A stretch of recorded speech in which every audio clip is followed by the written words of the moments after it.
خواہشات کو اپنا ہدف بنایا کہ میں یہ خواہش یہ خواہش یہ خواہش یہ بھی ہو جائے یہ بھی ہو جائے, تو آپ نے کیا فرمایا, کیا اس کی خواہشات پوری ہو جائیں گی؟ کیا وہ خوشیوں میں آ جائے گا؟ نا نا نا نا نا نا, یہ پیغمبر کہہ رہے ہیں, اللہ کے سچے پیغمبر, وہ کبھی بھی خوشیوں میں نہیں آئے گا. فرمایا اس کو کیا سزا ملے گی؟ جعل اللہ من کانت الدنیا ہمہ جعل اللہ فقرہ بین عینیہ, دولت کے پیچھے بھاگے گا نا تو اللہ اس کے سامنے فقر و فاقہ کا خوف رکھ دیں گے. سمجھ رہے ہو؟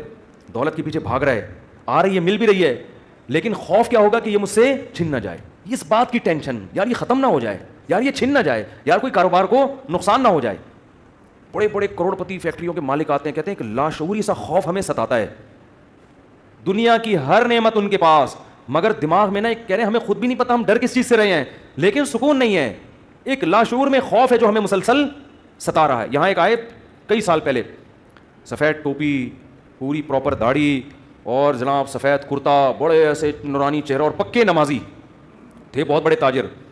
مجھے کہنے لگے مفتی صاحب میں ایک دل کی بات آپ سے شیئر کرنا چاہتا ہوں. میں نے کہا جی. کہنا میں نماز بھی پڑھتا ہوں, روزے بھی رکھتا ہوں, اہل اللہ کی صحبت میں بھی بیٹھتا ہوں, اور لیکن پتہ نہیں میرے دل میں سکون نہیں ہے, میرے دل میں سکون نہیں ہے. میں نے کہا آپ فیکٹری کے مالک ہیں, کوئی پرابلم ہے تو بتائیں. کہہ رہے نہیں کوئی پرابلم بھی نہیں ہے. میں نے کہا آپ کے ساتھ بے سکونی پتہ ہے کیا ہے؟ میں جانتا ہوں آپ کی بے سکونی, آپ کو یہ ڈر ہے کہ اس فیکٹری کا کوئی نقصان نہ ہو جائے, جیسی زندگی ابھی ہے پتہ نہیں یہ ہمیشہ ویسی رہے گی بھی یا نہیں رہے گی. تو نماز تو آپ نے پڑھ لی, آپ نے زکاتیں بھی دے دیں, آپ نے روزے بھی رکھ لیے, لیکن یہ جو لاشعور میں خوف ہے نا, اس خوف کا کوئی ازالہ کرنے والا نہیں ہے, کیونکہ آپ کو پتہ ہے یہ شیورٹی, یہ گارنٹی کوئی بھی نہیں لے سکتا کہ تمہیں نقصان کبھی بھی نہیں ہو سکتا, کیونکہ آپ نے اپنی زندگی میں دیکھا ہے بڑے بڑے کاروبار چلتے ہوئے ٹھپ ہو جاتے ہیں, لوگ روڈ پہ آ جاتے ہیں. کہہ رہے ہیں بالکل آپ صحیح کہہ رہے ہیں, مجھے یہی خوف ہے.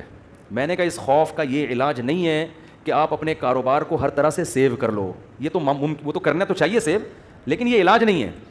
میں نے کہا اس کا علاج یہ ہے کہ آپ یہ فرض کر لو کہ یہ چھن گیا آپ سے سب کچھ, ابھی برباد ہو گئی, اللہ نہ کرے فیکٹری میں آگ لگ گئی, اب ہوگا کیا؟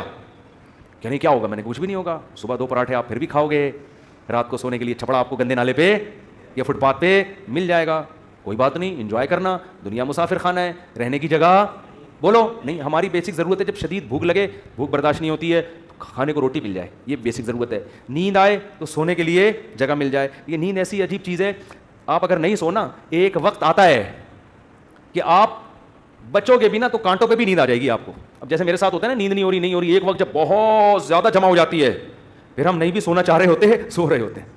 میں ایک دفعہ سفر میں آ رہا تھا, بڑا لمبا بس کا سفر تھا, سونے کا ٹائم ہی نہیں ملا. تو جب ہم سکھر تک پہنچے نا, تو پرانی بات ہے 20-25 سال پرانی, تو میں ایسا سویا ہوں, کبھی اس کے اوپر جا کے دھڑام سے گر رہا ہوں, وہ اٹھا رہا ہے بھائی کیا کر رہے ہیں مولوی صاحب, پھر جب ادھر کو کر دو دھڑام سے اس کے اوپر گرا, وہ کہہ رہا ہے مولوی صاحب تمیز سے بیٹھو یار, پھر ادھر. میں جاگنے کی کوشش کر رہا ہوں, لیکن یہ اللہ کی رحمت ہے کہ جو چیز ضروری تھی وہ اللہ نے آپ کے اوپر مسلط کر دی. تو میں نے کہا نیند کا بھی کوئی ٹینشن لینے کی ضرورت نہیں ہے, سونے کی کہیں بھی جگہ نہ ہوئی نا آپ کو. اور جب گہری نیند آتی ہے نا, انسان پہ مسلط ہوتی ہے, بے شک نرم گدا نہ بھی ہو, سونے کا مزہ خاندانی آتا ہے. آدمی کہتا ہے کہیں سر ٹکانے کی, کوئی بندے سے کہتا ہے تو خالی ہاتھ یوں رکھ کے کھڑا ہو جا تھوڑی دیر کے لیے, کہیں سر ٹکانے کی ذرا سی جگہ مل جائے, ایسا مزہ آتا ہے سونے میں. وہ جو سبزی والا جو میرے پیسے لے کے بھاگا تھا نا, وہ ٹھیلے پہ سوتا تھا رات کو, وہ رات کو ٹھیلے پہ سوتا تھا, اس کو سکون تھا نا, اس کی سکون نہیں تھا اصل میں, وہ تھک اتنا جاتا تھا نا فراڈ کر کے ادھر سے پیسے, تو رات کو آ کے اب اس کو جگہ نہیں ملی, تو میں نے کہی تو دیکھا ٹھیلے پہ سو رہا ہے وہ. مزدور لوگوں کو دیکھ لو نا آپ, جہاں جگہ ملے سو جاتے ہیں وہ. تو میں نے ان سے کہا کہ ٹینشن لینے کا نہیں ہے, آپ کی بیسک ضرورت نیند ہے, وہ آ جائے گی, کہیں بھی آ جائے گی, بیٹھے بیٹھے سو جاؤ گے.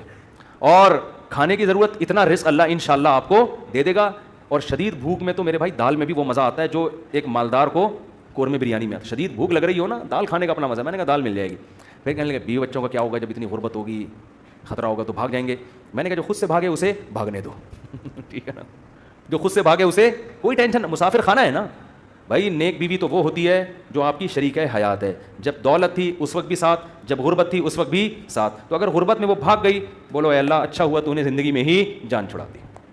کیا خیال ہے بھائی؟ اور میں نے کہا جب دوبارہ پیسہ آئے تو پھر اس کو لے کے نہ ہو, بولو اب وہیں رہو, اب کیا کرنا ہے وہیں رہو. غیرت مند آدمی تھوڑی ایسی چیزیں پالتا ہے, لیکن تو میں نے کہا بھاگتا بھاگتا کوئی ہے نہیں آج کل, لیکن اگر بھاگ گئی ٹینشن نہیں, مسافر خانہ ہے, ویسے بھی مر جاتے تو قبر میں دفنا کے آ جاتی وہ. تو کوئی ٹینشن نہ لو میرے بھائی, کسی چیز کی ٹینشن لینے کا بالکل بھی نہیں ہے. ہم مسافر خانہ ہے, ہماری فیکٹریوں کو اللہ نہ کرے آگ نہ بھی لگے تو بھی تو مرنا ہے نا. ارے فیکٹری تم نہیں مرے, فیکٹری مر گئی, یہ زیادہ اچھا ہے, اس سے بہتر کہ تم مر جاتے اور فیکٹری بچ جاتی. کوئی فرشتہ آئے اور کہے اللہ نے مجھے حکم دیا ہے اس کی فیکٹری کو آگ لگوا دو, لیکن اس کو آپشن دے دو کہ تو مرے تیری فیکٹری کو مار دیں. آدمی کہتا ہے بھائی مزدوروں سمیت مار دے اس پوری فیکٹری. مجھے بچا لو, یہی ہوگا نا, مجھے بچا لو. تو ان کو تھوڑا سکون ہے. میں نے کہا آپ کا مسئلہ یہ ہے کہ آپ نماز پڑھتے ہیں, علماء کے پاس بھی بیٹھتے ہیں, مگر آپ نے دل میں دنیا کی محبت کے گٹر ابل رہے ہیں آپ کے. ہمارے حضرت فرمایا کرتے تھے بہت سے لوگ ایسے ہیں, بڑی بڑی داڑیاں, تہجد گزار, اور جناب بڑے ہر بات پہ درود شریف, لیکن دل میں دنیا کی محبت کے گٹر پالے ہوئے ابل رہے ہیں. یہ ایسے جیسے اللہ کی محبت کے چشمے ابلتے ہیں نا, تو دنیا کی محبت کے چشمے نہیں ابلتے, گندگی کے گٹر ہیں جو ابلتے ہیں. تو کہتے ہیں ان کے دل میں گندگی نہیں ہے, گندگی کے دنیا کی محبت کی جو ایک گٹر ہے نا, گٹر, وہ گٹر ابل رہے ہیں. جس کو یہ مثال سمجھ میں نہ آتی ہو, بارشوں میں ہماری گلی کو آ کے دیکھ لیا کرے, وہ گٹر کیسے ابلتے ہیں, تو وہ پتہ چل جائے گا کہ یہ ہے جو گند نکلا ہوا. اس گند کو نکالو. کیا کہا پیغمبر نے ہود علیہ السلام نے اپنی قوم سے, صالح علیہ السلام نے اپنی قوم سے, تتخذون مصانع لعلکم تخلدون, اے میری قوم تم گھر اتنے مضبوط بناتے ہو جیسے تم نے ہمیشہ رہنا ہے, اتنا پیسہ ان دیواروں میں کیوں پھونک رہے ہو؟ حالانکہ وہ حلال پیسوں سے گھر بنا رہے تھے بھائی, حرام سے تھوڑی بنا رہے تھے, حرام سے نہیں بنا رہے. پھر بھی پیغمبر اعتراض کر رہے ہیں کہ موت کو بھول گئے ہو تم, اتنا سریا بنیادوں میں ڈالا جا رہا ہے. لوگ بتا رہے تھے ہم نے یہ سریا ڈالا. میں کہتا ہوں اپنی ہڈیوں میں تو کیلشیم ہے نہیں تمہارے, پہلے اپنی ہڈیوں میں سریا ڈالو بھائی. ہڈیاں بوسیدہ ہو رہی ہیں, کھوکھلی ہو رہی ہیں, اور مکان کی مضبوطی پہ انسان فخر کر رہا ہے, تو نکالو اس گٹر کو, ایسے جھٹک دو. ہمارے حضرت ایک ذکر بتایا کرتے تھے کہ رات کو نا تنہائی میں بیٹھ کے یہ ذکر کیا کریں. یہ ذکر حدیث سے ثابت نہیں ہے, صرف ٹریننگ کے لیے ہے, ٹریننگ کے لیے, اپنی اصلاح کے لیے, اس لیے اس کو سننا سمجھنا جائز نہیں ہے. وہ ذکر کرواتے تھے, بہت سے اکابر کرواتے ہیں یہ کہ لا الہ الا اللہ. لا الہ میں کیا کرنا ہے؟ گردن یہاں لے کے جانی ہے. لا الہ کوئی معبود نہیں, یہ تصور کر رہے ہیں دل سے اللہ کے علاوہ سب چیزیں نکل رہی ہیں, نکال کے باہر پھینک رہا ہوں. اس تصور کا نا بڑا اثر پڑتا ہے دل کے اوپر. لا الہ سب نکال کے, بحریہ ٹاؤن نکالو سب سے پہلے اس میں سے. ہاں بحریہ, آپ کو نہیں پتا بحریہ ٹاؤن کا, آپ باہر سے آئے نا. ہمارے یہاں وہ کامیاب ہے جو بحریہ ٹاؤن ہے, اور وہ ناکام ہے جو بحریہ ٹاؤن نہیں ہے. تو ہمارے یہاں جنت الفردوس میں ریاض ملک ہے جس کا بحریہ ٹاؤن ہے. یہ جنت جو دنیا میں باتیں کرتے ہیں لوگ, اب اس کو نہیں مانتے, کہتے ہیں بھائی تیرے پلاٹ کتنے ہیں.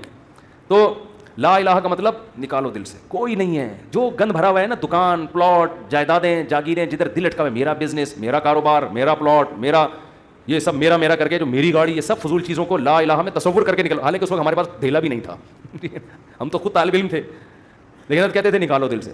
رات کو 100 دفعہ نا یہ ذکر کرواتے تھے, لا الہ, سب نکال دیا, الا اللہ. پھر الا اللہ میں چوٹ مارتے تھے دل پہ, الا اللہ صرف کون ہے؟ اللہ ہے. تو الا کل ما خلا اللہ باطل, حدیث میں آتے ہیں اللہ کے علاوہ سب باطل ہے. اس کا ہم آج کی زبان میں ترجمہ کریں گے, اللہ کے علاوہ سب بکواس ہے.